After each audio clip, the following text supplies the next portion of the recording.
तो रहूंगा ना पार्वती। आखिर एक बेटी का बाप जो ठहरा पार्वती, अब उसके हाथ पीले करने का समय आ गया है। पर हमारी आनंदी तो अभी सिर्फ 9 साल की है। अभी तो उसके पढ़ने लिखने और खेलने कूदने के दिन हैं। देख पार्वती, लड़कियां पराया धन होती है और जितना जल्दी इन्हें घर से विदा कर दे उतना अच्छा है। कल से आनंदी की पढ़ाई लिखाई बंद। पर बापू, इसमें मेरी क्या गलती है? आप मुझे पढ़ाई करने क्यों नहीं देते? तेरी गलती है कि तू एक लड़की है। लड़का होती तो क्या बापू? लड़का होती तो क्या? ऐ लड़की, ज्यादा जबान ना चला, नहीं तो जबान हलक से खींचकर बाहर निकाल दूंगा। बापू, मैं पढ़ लिख कर कुछ बनना चाहती हूँ। मेरी पढ़ाई ना रोको बापू। आनंदी, तुझे पढ़ना है तो पढ़, लेकिन सारी उम्र बाप की छाती पर यूं बोझ बनकर ना बैठ। पर बापू, अभी तो मेरी उम्र पढ़ाई लिखाई की है। मुझे पढ़ लिख कर डॉक्टर बनना है। पढ़ाई पढ़ाई पढ़ाई, आज तो तेरी इन किताबों का काम तमाम करके ही छोड़ूंगा। ये ले। नहीं बापू, मत पढ़ो बापू। सॉरी। नहीं बापू, नहीं। बापू, ये तुमने क्या किया? तुमने मेरी इन किताबों को भी नहीं फाड़ा बापू। मेरी किस्मत फाड़ दी, मेरी किस्मत। ये कॉपी किताबें ना सिर्फ छोरों के हाथ में अच्छी लगती है, लड़कियों के हाथ में तो सिर्फ मेहंदी अच्छी लगती है, मेहंदी। पर बापू, मैं लड़की हूँ तो क्या हुआ? लड़का और लड़की तो हमारी दोनों आंखों के समान होते हैं। चुप कर आनंदी, और यह एहसान मान कि अब तक जिंदा है तू। कहीं बचपन में गला दबाकर मार दिया होता तो यह तेरी बकबक नहीं सुननी पड़ती आज। पर बापू, मुझे चूल्हा जलाना अच्छा ना लगे है। देख छोरी, जितना जल्दी हो तू चूल्हा जलाना सीख ले, उतना ही अच्छा है तेरे लिए। और हाँ, तेरा ब्याह तो होगा, वो भी कल के कल। अबला जीवन है तुम्हारी यही कहानी। आंचल में है दूध और आंखों में है पानी। मुझे माफ कर दे बेटी, तेरे बापू के जिद के आगे मेरी एक न चलेगी। माफ कर दे बेटी, मुझे माफ कर दे। इस प्रकार मात्र 9 वर्ष की छोटी उम्र में आनंदी का विवाह गोपाल राव जोशी से हो गया। बाल विवाह एक सामाजिक कुरीति है और इस कुप्रथा का शिकार होना पड़ा आनंदी को।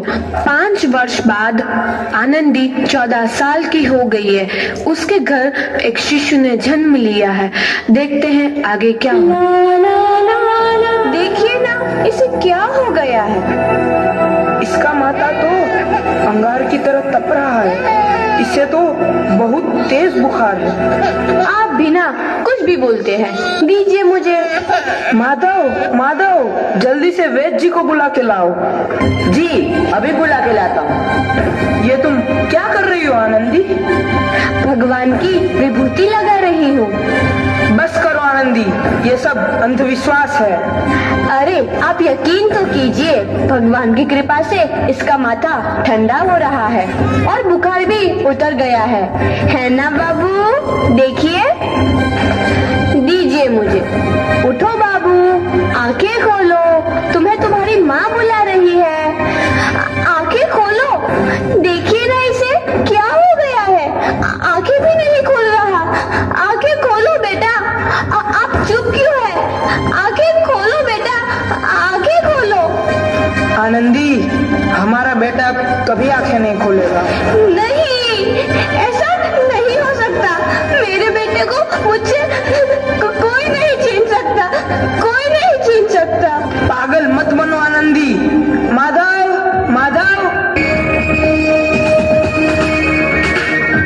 आनंदी, बंद करो ये पागलपन। भगवान ने मेरा बच्चा छीन लिया। भगवान ने नहीं, तुम्हारी अशिक्षा और अंधविश्वास ने तुम्हारा बच्चा छीना है। अगर तुम पढ़ी लिखी होती तो आज हमारा शिशु जीवित होता। तुम अनपढ़ थे आनंदी, अनपढ़। नहीं, अब मैं अनपढ़ नहीं रहूंगी, नहीं रहूंगी मैं अनपढ़। मैं पढ़ूंगी ताकि कल किसी और आनंदी को इलाज के अभाव में अपना बच्चा ना खोना पड़े। शाबाश आनंदी, और यही तुम्हारे अपराध के लिए प्रायश्चित भी है। हमसे बिखर तू है नदी। आनंदी, तुम्हारी 12वीं का परिणाम आ गया है। तुमने पूरे कॉलेज में प्रथम स्थान अर्जित किया है। दिल खुश जहां तेरी आनंदी, तुम्हारी मेहनत रंग लाई है। तुम्हें शिक्षा वृत्ति मिली है। ये लो तुम्हारे अमेरिका जाने की टिकट। मुझे शिक्षा वृत्ति मिल गई, मैं अमेरिका जा रही हूँ। पर ये सब मैं अकेले कैसे कर पाऊंगी? आनंदी, अपने आप को इतना कमजोर क्यों समझ रही हो? फिर इतना पढ़ने लिखने का क्या फायदा? तुम अभी गंवार की। गवार नहीं हूँ मैं अब गवार।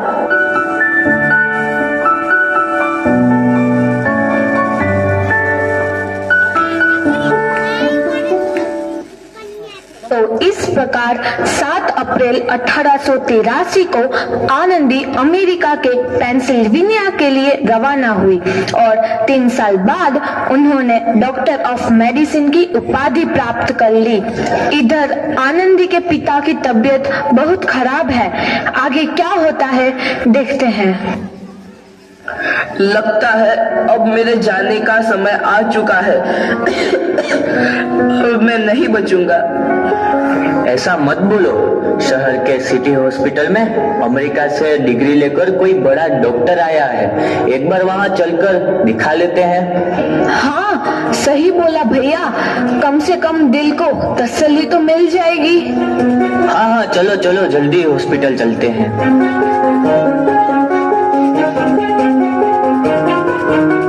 इस मरीज की हालत तो बहुत ही खराब है। कोई चमत्कार ही इसे बचा सकता है। ऐसा मत बोलो भाई। डॉक्टर साहब कब तक आ जाएंगे? लो आ गई डॉक्टर मैडम। डॉक्टर मैडम जल्दी देखिए, मरीज की हालत बहुत ही खराब है।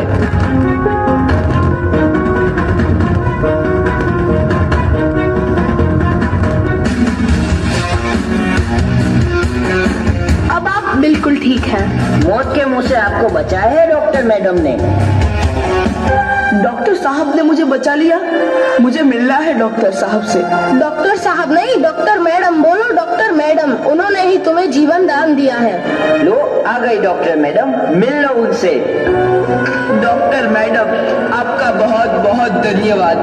आपने मेरी जान बचाई। इसके बदले में मैं गरीब भला आपको क्या दे सकता हूँ? वचन, वचन चाहिए मुझे कि कभी ये नहीं कहोगे कि लड़कियां कुछ नहीं कर सकती। वचन? ये कैसा वचन? अरे श्यामलाल, तुमने पहचाना नहीं? तुम्हारी बेटी आनंदी। आनंदी? मेरी बेटी आनंदी? डॉक्टर? हाँ बापू, वही आनंदी जिसके लिए बचपन में तूने चूल्हा और दुल्हा के अलावा कुछ नहीं सोचा था। आनंदी, आनंदी मेरी बेटी, मुझे माफ कर दे। मैं तेरा गुनहगार हूँ बेटी।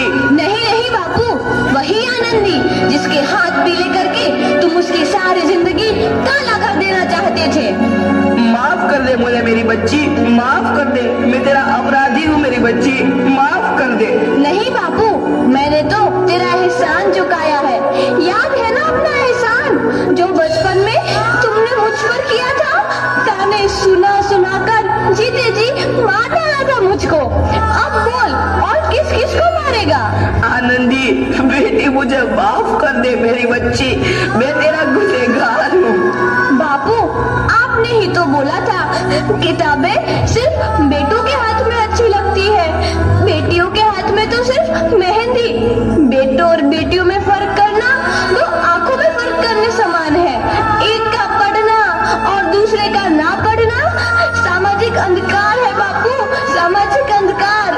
उपकार मांगता हूँ मैं तुझ जैसी बेटी का, जिसने सारी उम्र मुझसे कुछ ना मांगा। मांगा तो सिर्फ बराबरी का दर्जा। वरना सच तो यह है कि मैं तेरी माफी के लायक भी ना हूँ। मुझे सा बाप मेरी बराबरी कर सके उसके मैं लायक भी ना हूँ। मेरी बेटी मैं लायक भी ना हूँ। अपने बापू को क्या माफ नहीं करोगी आनंदी?